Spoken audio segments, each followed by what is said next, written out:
ദൈവത്തിനു മഹത്വം. ക്രിസ്തുവിന്റെ വീണ്ടും വരവും പ്രവചന പഠനമെന്ന 89ാമത്തെ ഭാഗത്തേക്ക് ഏവരെയും പ്രാർത്ഥനയോടെ ക്ഷണിച്ചുകൊള്ളുന്നു.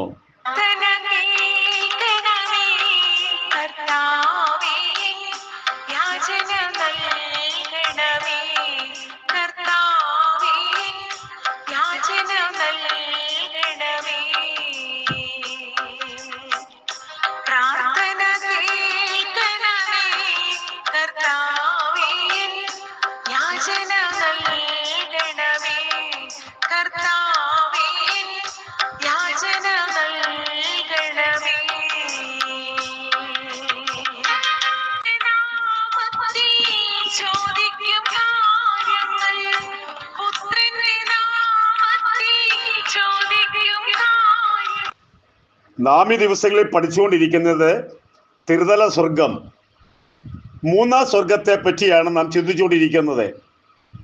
ഇന്നലെ സ്വർഗത്തിലെ ദൂതന്മാരെ പറ്റി നാം ചിന്തിച്ചുകൊണ്ടിരിക്കുകയാണ്. രണ്ടാമത്തെ കൂട്ടരാണ് കെരൂബുകൾ. 80ാം സങ്കീർത്തനം 1ാമത്തെ വാക്യം വായിക്കുമ്പോൾ കെരൂബുകളുടെ മീതെ വസിക്കുന്നു. ദൈവത്തെ തൻ്റെ യാത്രയിൽ വഹിക്കുന്നവർ. 99ാം സങ്കീർത്തനം അവൻ കെരൂബുകളുടെ മീതെ വസിക്കുന്നു. മൂന്നാമത്തെ കൂട്ടരെ പറ്റി ചിന്തിക്കാം. അവിടെ പറയുന്നത് 4 ജീവികൾ. ഒരുപക്ഷെ അവർ 4 പേരെ ഉണ്ടായിരിക്കുകയുള്ളൂ. വെളിപ്പാട് പുസ്തകത്തിലും 4 ജീവികൾ എന്ന് മാത്രമേ പറഞ്ഞിട്ടുള്ളൂ. യെഹെസ്കേൽ എന്ന പ്രവാചകൻ, ബൂസിയുടെ മകൻ, ഒരു പുരോഹിതനും കൂടിയായിരുന്നു. താനിപ്പോൾ അടിമയായി കേബാർ നദി തീരത്തായിരിക്കുന്നു. ഉന്നതമായ സ്ഥാനമുണ്ടായിരുന്നു, എന്നാൽ ഇപ്പോൾ അടിമയാണ്. പ്രവാസികളുടെ നടുവിൽ ആയിരിക്കുന്നു. ആ സമയം പ്രാർത്ഥിക്കുവാൻ അല്പസമയം താൻ എടുത്തു. ഒരു ദൂത് കേൾക്കണം. ഏതു ദൈവമക്കൾക്കും ദർശനം ഉണ്ടാകുന്നത്, ദൈവിക വെളിപ്പാടുകൾ ഉണ്ടാകുന്നത് ജീവിതത്തിന്റെ കഠിന ശോധനയിൽ കൂടെ പോകുമ്പോഴാണ്. ചരിത്രം വിവരിക്കുവാൻ ആഗ്രഹമുണ്ടെങ്കിലും സമയം എന്നെ അനുവദിക്കുന്നില്ല. ദിവ്യ ദർശനങ്ങൾ കണ്ടു എന്നാണ് പറയുന്നത്. യെഹെസ്കേൽ 1:4 താൻ പ്രാർത്ഥിച്ചുകൊണ്ടിരിക്കുമ്പോൾ ചില ഭയങ്കരമായ കാഴ്ചപ്പാടാണ് കാഴ്ചകൾ കണ്ടത്. ഞാൻ നോക്കിയപ്പോൾ വടക്ക് നിന്നും ഒരു കൊടുങ്കാറ്റ്. പ്രാർത്ഥിക്കുന്നവനെ തേടി ദൈവം വരികയാണ്. ഒരു ദൈവം ആരാണെന്ന് ഒന്ന് മനസ്സിലാക്കണം. വലിയ കൊടുങ്കാറ്റ്, വലിയൊരു മേഘം എന്ന് പറയാൻ ഒന്നും കാണാൻ പറ്റുന്നില്ല.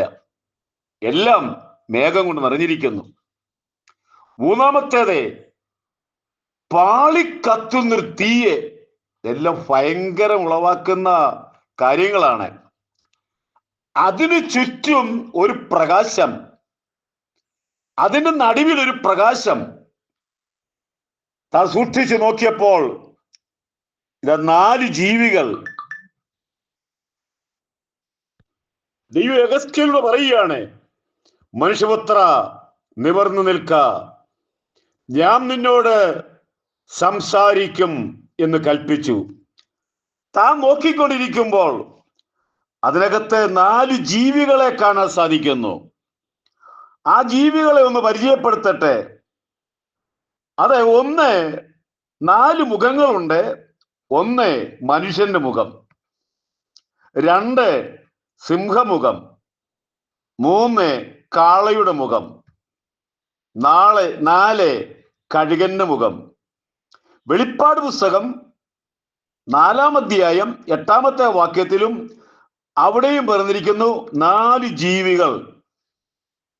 അവയ്ക്ക് 6 ചിറക് വീതം ഉണ്ടായിരുന്നു. എന്നാൽ ഇവരുടെ ജോലി എന്താന്ന് ചോദിച്ചാൽ, ദൈവം യാത്ര ചെയ്യുമ്പോൾ, അഥവാ ദൈവം തമ്പുരാൻ എവിടെയായിരുന്നാലും ഈ ജീവികൾ ആരാധിക്കുകയാണ്. എങ്ങനെയാണ് ആരാധിക്കുന്നത്? രാപ്പകൽ വിശ്രമം കൂടാതെ അവർ ആരാധിച്ചുകൊണ്ടിരിക്കുകയാണ്. ഇങ്ങനെയുള്ള ഒരു മഹാദൈവമാണ് ദൈവം എന്ന് ഓർത്തുകൊള്ളുക. നമ്മുടെ മനസ്സിലെ ഒരു ചിത്രമാകരുത് ദൈവം. ഫോട്ടോയിൽ കാണുന്ന ഒരു ചിത്രമാകരുത് ദൈവം. ആ ദൈവം ആരാണ് ഒന്ന് ചെറുതായിട്ട് മനസ്സിലാക്കാൻ വേണ്ടി മാത്രമാണ് ഞാൻ ഇത്രമാത്രം ലളിതമായിട്ട് പറയുന്നത്. 1 രാജാക്കന്മാരുടെ പുസ്തകം 19-ാം അധ്യായം അതിലെ 11 മുതൽ 14 വരെ വായിക്കുമ്പോൾ, ഏലിയാവ്, ശക്തനായ ഏലിയാവ്, അവൻ ഭയപ്പെട്ട് ഓടി ഒരിടത്ത് മരിക്കാൻ കിടന്നു. അവിടെ നിന്ന് ദൈവത്തിന്റെ ദൂതൻ അവിടെ ചെന്നു. ഒടുവിലെ ഹോരേവിന്റെ ഒരു ഉൾഗുഹയിൽ പോയി ആരും കാണണ്ട, അവിടെ കിടന്നങ്ങ് മരിക്കാന്നൊക്കെ വിചാരിച്ചിരിക്കാമെങ്കിലും സ്വർഗസ്ഥനായ ദൈവം ഏലിയാവിനെ തേടി ആ പർവ്വതത്തിന്റെ ഗുഹയുടെ വാതിക്കൽ വന്ന് ഏലിയാവിനെ വിളിക്കുന്ന കാര്യമാണ്, ഏലിയാവേ, നിനക്ക് ഇവിടെ എന്ത് കാര്യം? യഹസ്കേലിനെ തേടി വന്നപ്പോൾ ഉണ്ടായ സംഭവങ്ങൾ എല്ലാം അവിടെ നടന്നു. സാധുവായിരിക്കുന്ന ഏലിയാവിനെ തേടി മഹാദൈവം 3-ാം സ്വർഗത്തിൽ നിന്നും ഇതാ ഒരു ഗുഹയുടെ വാതിക്കൽ വന്നു നിൽക്കുമ്പോൾ ഒന്ന് ചിന്തിക്കുക സഹോദരങ്ങളെ.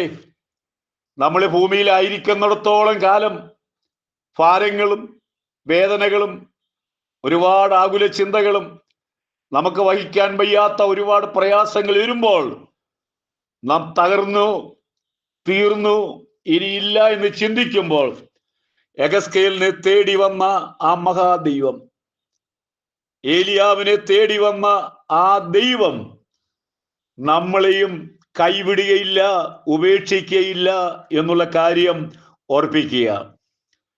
ഇന്നെന്റെ ചെറിയ ഈ സന്ദേശം കേട്ടി പ്രിയപ്പെട്ടവരെ, എനിക്ക് പറയാനുള്ള കാര്യം, നമ്മുടെ ഏത് വേദനകളിലും നമ്മുടെ ഏത് പ്രയാസങ്ങളിലും ദൈവ സാന്നിധ്യമുണ്ട്.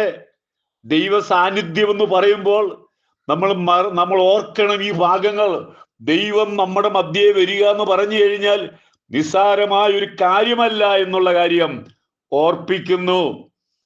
എന്നെ ഈ പ്രഭാഷണം കേൾക്കുന്ന പ്രിയപ്പെട്ടവരെ, നിങ്ങളൊരു പക്ഷെങ്കിൽ രോഗിയായിരിക്കാം, ഭാരം അനുഭവിക്കുന്നവരായിരിക്കാം, ആകുല ചിന്തയുള്ളവരായിരിക്കാം.